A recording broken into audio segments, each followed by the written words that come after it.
इस टाइम में मौजूद हूँ मुजफ्फराबाद एयरपोर्ट। कितना प्यारा इसका व्यू है। कश्मीर के जो लोग हैं उनका एक मुतालबा रहा है, यहाँ पे एयरपोर्ट होना चाहिए आज़ाद कश्मीर में। तो प्राइम मिनिस्टर ने वादा किया है। किस तरह प्रॉपर बिल्डिंग बनी हुई है, सिक्योरिटी वहाँ पे प्रॉपर मौजूद है, वादी के अंदर खूबसूरत रनवे है। अता तारड़ साहब वो खुद हमारे साथ थे।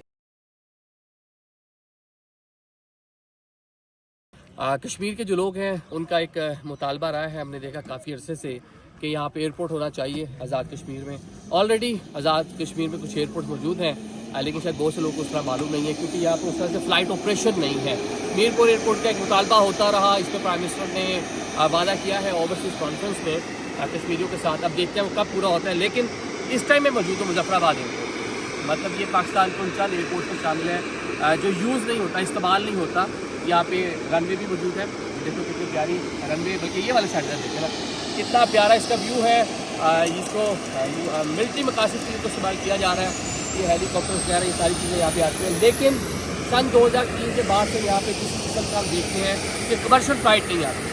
तो अगर थोड़ी सी कोशिश की जाए तो कमर्शियल जो फ़्लाइट ऑपरेशन है यहाँ का बहाल हो जाए, तो ओवरसीज़ जो पाकिस्तानी हैं, ख़ुसूसन जो मीरपुर आज़ाद कश्मीर वाले का मुतालबा करते हैं, यहाँ के लोग भी बड़ी तादाद में बाहर हैं, सऊदी अरेबिया में है, इंग्लैंड में है, यूरोप में, अमेरिका में।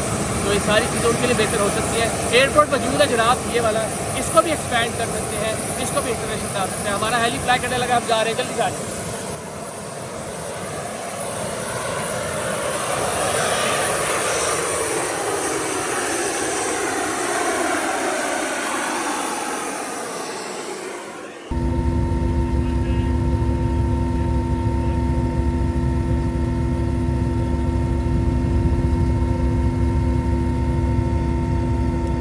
तो जनाब हम सीधा मुजफ्फराबाद रनवे से अपने स्टूडियो से पहुंच चुके हैं। आपने देखा कि हमारा हेली बिल्कुल फ्लाई करने वाला था, हेली छूट जाता व्लॉग के चक्कर में, तो इसलिए हमने क्या यही सोचा कि जल्दी से हम जाकर जो है हेली में बैठ जाएं। बाकी आपको इन्फॉर्मेशन यहाँ पर दे देते हैं।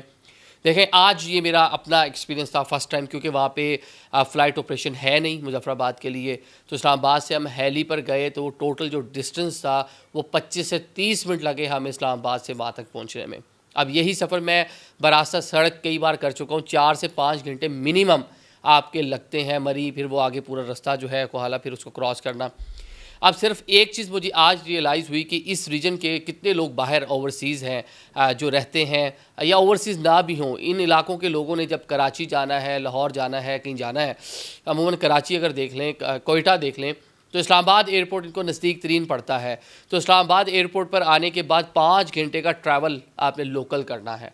तो एक आपके पास एयरपोर्ट मौजूद है, उसका इंफ्रास्ट्रक्चर मौजूद है, या आप विजुअल्स देख लें कि किस तरह प्रॉपर बिल्डिंग बनी हुई है, सिक्योरिटी वहाँ पे प्रॉपर मौजूद है, वादी के अंदर खूबसूरत रनवे है।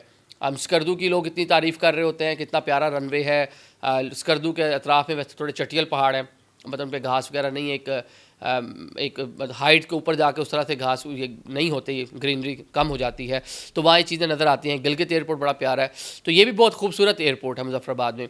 और वैसे भी दारुल खिलाफा है आज़ाद जम्मू कश्मीर का, तो यहाँ पे एयरपोर्ट मौजूद है, उसको मतलब बहाल करें। आप शुरू में बेशक डोमेस्टिक उधर जो फ़्लाइट ऑपरेशन है उसको बहाल कर दें, कराची से फ़्लाइट आए, कोयटा से आए, तो लोगों को आसानी। उसके बाद इंटरनेशनल चलें, आप मीरपुर में बना रहे हैं, अभी प्राइम मिनिस्टर की जानिब से उसका ऐलान किया गया है ओवरसीज़ कॉन्फ्रेंस के अंदर। अब कब तक बनता है ये एक सवालिया निशान, कितना टाइम लगेगा।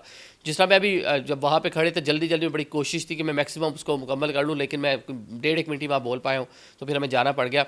तो जनाब रावलाकोट में भी एक एयरपोर्ट है, इसी तरह ये मुजफ्फराबाद में भी है। ये ज़्यादातर अब मिलिट्री मकासद के लिए इस्तेमाल हो रहा है, जो ज़रूरत है हमारी उस रीजन की, उस इलाके की ज़रूरत है, क्योंकि बिल्कुल वहाँ से कोई 26 किलोमीटर जो है ना एरियल डिस्टेंस बनता है, वहाँ से LOC और उसके बाद जो है इंडियन ऑक्यूपाइड कश्मीर आ जाता है। तो आपको मालूम ही है कि वहाँ से क्या होता रहा है पाकिस्तान के साथ, और माजी में और अभी भी। आज जिस टाइम मैं आपसे बात कर रहा हूँ, बल्कि हम हेली पे क्यों गए थे उसका मकसद भी आपको मालूम है, आपको बताता चलूँ कि वहाँ पे एक जो इंडिया की जानिब से पूरा मामला कर रखा है, तो आज वजारत इन्फॉर्मेशन ने हमें जो है वहाँ पे इनवाइट किया था। अता तारड़ साहब वो खुद हमारे साथ थे। अभी तक मैं हेली में बैठने के बाद से मेरी तबीयत थोड़ी सी ऊपर नीचे है, तो आज रात को मेरी अमेरिका की फ़्लाइट भी थी, तो बस ये देख लें कि मेरे पास थोड़ा सा टाइम, तो मैंने कहा जल्दी जल्दी आपसे बात कर लूँ। तो सही से मुझसे अदायगी भी नहीं हो रही, हेली में बैठना बड़ा मुश्किल है, और ख़ुसूसन इस तरह हेली में। वैसे बैठा हूँ मैं पहले भी, वो अच्छे वाले हेली थे, लेकिन ये ज़रा मुश्किल हेली था। चलें, तो अता तारड़ साहब भी साथ थे। तो ये मकसद यही था कि बताने का कि वहाँ पे क्या सूरत हाल है, किस तरह भारत वहाँ पे फॉल्स फ्लैग एक ऑपरेशन और मतलब क्या वहाँ पे सारी चीज़ें चल रही हैं, ये पॉलिटिकल बातें हो जाएंगी। तो मेरा मकसद जो है इस व्लॉग का आपको बताना यही था कि ये सियाहत बढ़ेगी जी इस रीजन के अंदर। वहाँ पे ऑलरेडी पीसी मुजफ्फराबाद इंतहाई खूबसूरत वहाँ पे हमने देखा है होटल है, वहाँ पे रहा भी बहुत खूबसूरत नया बना हुआ है। मुकामी तजारत बढ़ेगी, लोगों का जो म्यारी ज़िंदगी है वो बेहतर होगा दुनिया के साथ। पाकिस्तान के शुरू में अगर डोमेस्टिक भी चलता है, पाकिस्तान के दीगर हिस्सों के साथ वो कनेक्ट होंगे। अगर बाद में बैरून ममालिक के लिए चलता है, इस आपने मीरपुर के लिए तो एक जवाज़ था आपके पास सम हो कि 100 नॉटिकल माइल है, इस्लामाबाद एयरपोर्ट के बिल्कुल पास है, तो इसलिए वहाँ से इंटरनेशनल फ़्लाइट ऑपरेशन या एयरपोर्ट नहीं बनाना है, जो भी आपके वो जवाज़ था। यहाँ पे आपका वो जवाज़ भी ख़त्म हो जाता है जो आप जवाज़ देते रहे। अब इसमें कुछ लोग ये बात कर सकते हैं कि जनाब ज़्यादातर लोग मीरपुर आज़ाद कश्मीर से जो लोग हैं, भिम्बर से जो लोग हैं, वो इस रीजन मतलब यूरोप में, अमेरिका में बड़ी तादाद में गए हुए हैं। बाग के लोग बहुत ज़्यादा तादाद में गए हुए हैं। तो अब बाग वालों तो शायद ये नज़दीक पड़े, लेकिन ये भिम्बर वाले जो हैं, जो मीरपुर वाले हैं, इनके लिए डिस्टेंस खासा लंबा होगा।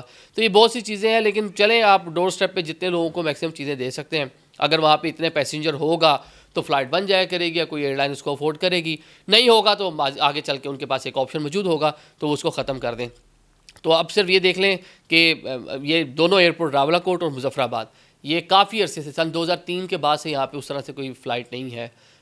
जो पाकिस्तान के बंद एयरपोर्ट्स के ऊपर हमने वीडियो की थी, तो उनमें इन 2 एयरपोर्ट्स का तस्करा भी शामिल था, जहाँ पे सिर्फ सिक्योरिटी डिप्लॉयड है, लेकिन इंतहाई खूबसूरत रनवे, शानदार वेदर, खूबसूरत नज़ारे। आप जब उसके ऊपर से फ्लाई करके मैं आया हूँ तो दिल को मोह लिया उन मनाजिर ने कि भाई तो इतना खूबसूरत, वैसे पूरा खित्ता जन्नत नज़ीर है। अब गवर्नमेंट को इसमें यही सोचना चाहिए कि चलें लोगों की आसानी के लिए इस एयरपोर्ट को फ़ाल कर दें। शुरू में डोमेस्टिक फ़्लाइट चला दें, इंटरनेशनल चलाएँ, लेकिन चला देनी चाहिए फौरी तौर पर। Thank you so much.